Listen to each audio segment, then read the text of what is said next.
Parlem d'un tema complex, injust i dur, d'una realitat difícil d'entendre. Parlem de la trama dels xiquets furtats. Avui coneixerem dos casos de persones valentes i lluitadores que busquen els seus familiars. Ho fem, com sempre, amb l'ajuda de l'expert i advocat Enrique Vila, president de SOS Raíces. Bon dia, Enrique. Hola, buenos días, benvingut Clara. una setmana més. Avui parlarem de dos casos que tenen un nexe en comú, dos dones que busquen els seus germans. Són casos que es repeteixen constantment. Sí, efectivamente, son personas, hermanos que buscan a sus hermanos, sobre todo ayudando también a los padres biológicos a buscar a sus hijos, ¿no? Pero aquí la parte más activa, el peso de la búsqueda, de la investigación, que como luego veremos es tremendo y con unas características muy peculiares y muy llamativas, lo llevan dos hermanas que están buscando a sus hermanos supuestamente fallecidos. I que van ser soterrats en una fosa comú. Así es. Así es. Luego entraremos en detalles, pero también enterrados en fosas comunes, con algunas circunstancias tremendamente sorprendentes que les hacen empezar a investigar. Per què ho fan així? Yo creo que para no dejar pistas y para complicar la investigación, evidentemente para complicar, demostrar que esos fallecimientos no se han producido y que por lo tanto no se encuentren nunca a esas personas, ¿no? Luego veremos además la injusticia de los archivos porque se han hecho exhumaciones en esas fosas comunes, en esa fosa común en concreto, y pese a no encontrar nada, ya hemos tenido algún caso aquí que ha pasado, pues los casos se archivan y no se investiga más, ¿no? Encima el afectado, en este caso los invitados que tenemos hoy, se quedan con la incertidumbre tremenda de que el cuerpo de sus hermanos supuestamente fallecidos no está, o no hay pistas de que efectivamente haya fallecido i tampoc lo busca la justícia, no? Doncs de seguida anem al detall, però ens centrem primer en el cas de Rosa Hidalgo. Esta dona no perd l'esperança de retrobar-se algun dia amb el seu germà. Rosa ens ha confessat que lluita en nom dels seus pares. Esta és la seva història.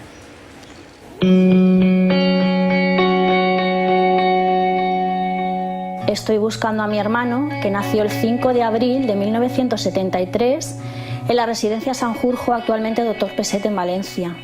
Este es el segundo parto de mi madre. El niño nace sobre las 9:20 de la mañana, un parto normal. El bebé sale con mi madre del paritorio en la camilla y se lo llevan a la habitación. Estaban pues como unos 45 minutos, me dice ella, juntos, hasta que viene una enfermera y le dice que se lo lleva para hacerle un reconocimiento médico.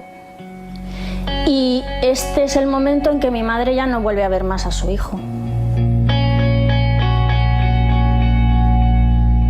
Pocos días después el médico le hace llamar para que vaya a la consulta y le dice que el niño ha muerto a causa de una cardiopatía congénita. Pues mi padre insiste en ver al niño y le enseñan un bebé envuelto en algodones, solo se le veían los ojos y a cierta distancia, tampoco le dejaron acercarse ni tocarle. El día del entierro, él sí que acude al entierro. Es un domingo. En esos años tengo información que no habían entierros los domingos, no enterraban los domingos. El hospital se hizo cargo de todo y fue a parar a una fosa común. Un domingo, abril del 2011, suena el móvil y es número privado. Lo cojo y las palabras textuales de la conversación que mantuvimos son las siguientes. Me dicen: ¿la señora Rosa Hidalgo? Digo, sí, soy yo. Le llamo en relación a su hermano Francisco Javier. Y yo le contesté que no tenía ningún hermano que se llamase así. Entonces, cuando colgué, me extrañó muchísimo porque, claro, ya caí, digo, Francisco Javier, mi hermano se llamaba Francisco. Pero claro, en ese momento no lo tienes en la cabeza, te coge desprevenida y no... Bueno, total, que la llamada se perdió. A raíz de la llamada que recibí por la zona del Peset, mi hermana vio a un chico muy parecido a mi hermano, que ocupa el cuarto lugar. Y de hecho se acercó a él porque lo confundió, era muy parecido a este hermano. Parecidos es relativo, pero bueno, es un hilito de que podíamos haber tirado, no hemos tenido ninguna noticia. Que bueno, que si la persona, vuelvo a repetir, que me llamó en abril, está viendo el programa, puede llegar a verlo, que se ponga en contacto con vosotros o si alguien ve algún parecido en las fotos. Yo hago esto por mis padres, pero sobre todo por mi madre, porque ella ha pasado 2 enfermedades muy duras y yo no quiero que se muera sin ver a su hijo.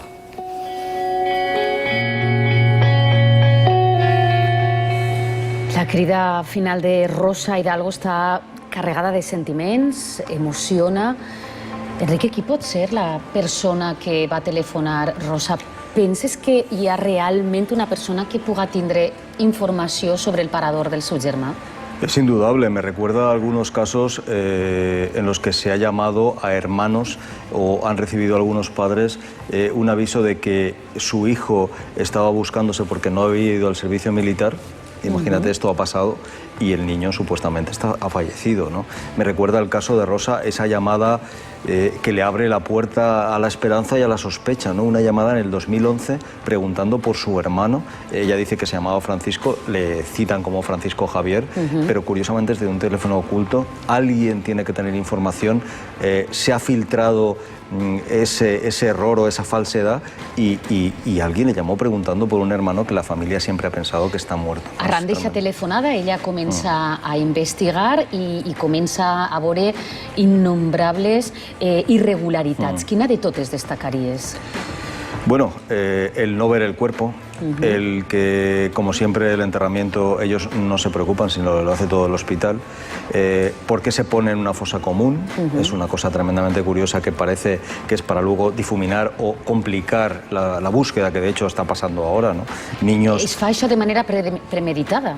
Sí, porque hay familias incluso que tenían muchos de los invitados, algunos de los invitados que hemos tenido o de las víctimas manifiestan claramente que ellos tienen sus seguros privados de deceso, que tienen sus nichos familiares o sus panteones familiares y sin embargo muchas veces sin explicación. Hay que entender la ofuscación del momento de la familia. El niño fallecido entra en un momento muy triste, muy delicado, muy triste y entonces les engañan literalmente, le dicen nos encargamos de todo y supuestamente están en una fosa común.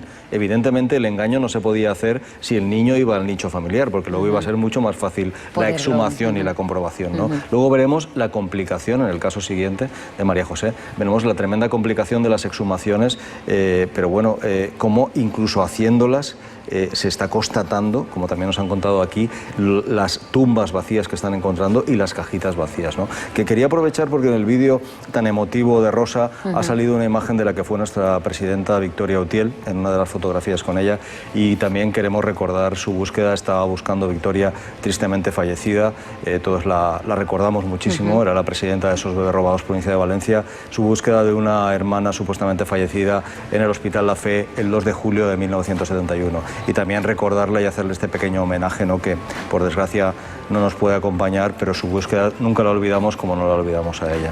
Per descomptat, i també volem ajudar Rosa en la seva búsqueda, un cas ple d'enigmes i que desitgem que tinga un final feliç. Recordem les dades per si alguna persona té informació al respecte i pot ajudar esta família. Rosa Hidalgo, recordem, busca el seu germà, va néixer el 5 d'abril del 1973 a l'Hospital Sanjurjo, actual Hospital Peset de València.